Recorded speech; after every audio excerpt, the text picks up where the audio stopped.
اور اسی امام جعفر صادق کا بیٹا ہے موسیٰ الکاظم، وقت کا بادشاہ ہے۔ اور یہ بات ایک ذہن میں رکھ لیں، بلکہ اپنے دل پہ لکھ لیں کہ علی سے لے کے حسن العسکری تک کوئی ایک امام بھی اپنی طبعی موت نہیں کیا، کسی نے طبعی وفات نہیں پائی، ہر امام کو قتل کیا گیا، اور قتل بھی اس طریقے سے کیا گیا ہے کہ انسان کی عقل دھنگ رہ جائے، انسان کہاں اٹھے۔ جناب موسیٰ کاظم علیہ السلام وقت کا امام ہے، بادشاہ تنگ آ گیا کہ یار لوگ موسیٰ کاظم کے نعرے لگاتے ہیں، مجھے کوئی جانتے نہیں، پہچانتے نہیں کہ میں بادشاہ ہوں، امیر ہوں، خلیفہ ہوں، مجھے کوئی پہچانتا ہی نہیں، کیوں نہ امام موسیٰ کاظم کو معذلہ قتل کر دیا جائے۔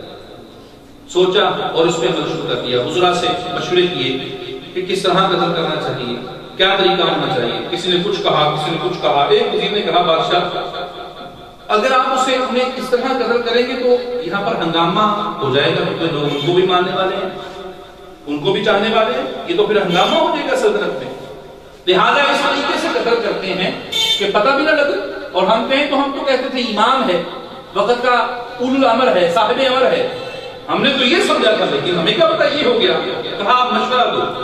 کہا بادشاہ اس طرح کرتے ہیں، کچھ شیر لے کے آتے ہیں جنگل سے، ان کو ایک پنجرے میں بند کرتے ہیں، ان کو ایک ہفتہ نہ پانی دیتے ہیں نہ کھانا دیتے ہیں۔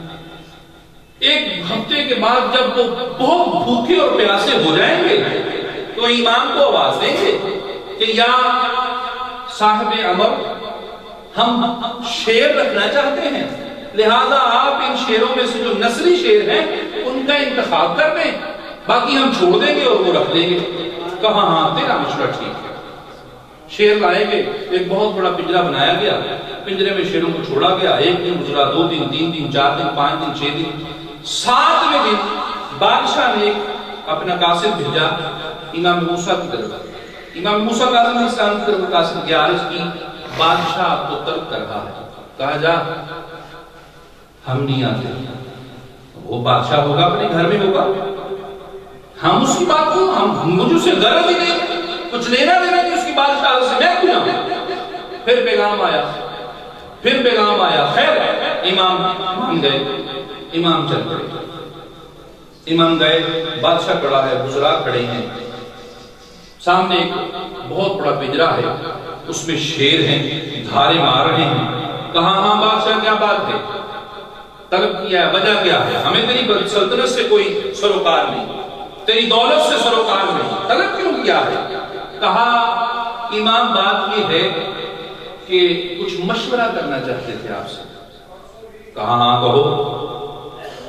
امام نے جب کہا ہاں کہو کیا بات ہے، تو بادشاہ کہنے لگا بات یہ ہے امام کہ ہم نے یہ شیر لے کے آئے جنگل سے، تو جو نسلی شیر ہے نا آپ وہ نکال دیں، باقی ہم جنگل میں چھوڑ دیتے ہیں، جو نسلی ہوں گے رکھ لیں گے، باقی چھوڑ دیں گے۔ کہا اچھا۔ فرمایا وزیر کا نام لیا، فلاں بن فلاں ادھر آؤ، دروازہ کھولو۔ وہ کہنے لگا یا امام دروازہ بھی آپ نے خود ہی کھولنا ہے، دروازہ بھی آپ نے خود ہی کھولنا ہے۔ کہا اچھا۔ امام آگے تشریف لے کے گئے، اب بڑی کمال، امام تشریف لے کے گئے، امام نے دروازہ کھولا، ان کا خیال تھا امام کھولیں گے وہ شیر چھپٹ پڑیں گے۔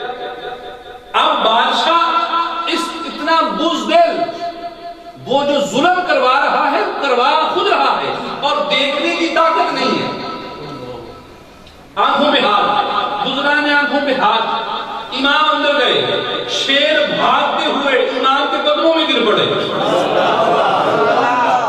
اب بادشاہ کو یہ تھا کہ امام اندر گئے تو وہ پکڑ لیں گے، یہ صاحب امر ہے، یہ اولو الامر کا بادشاہ ہے، یہ کوئی عام شخص نہیں ہے۔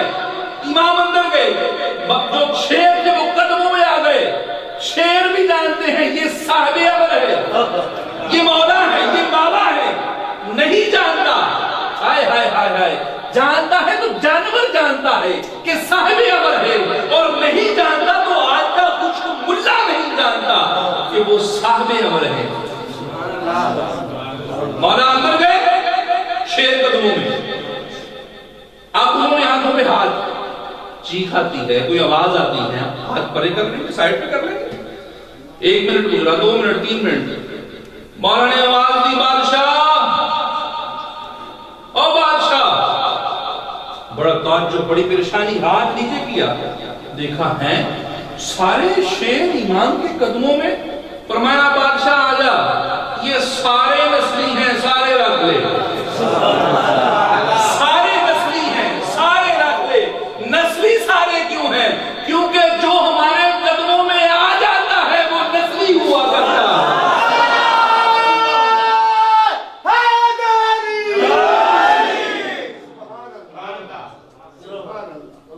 جو ہمارے قدموں میں آ جاتا ہے وہ نسلی ہوا کرتا ہے.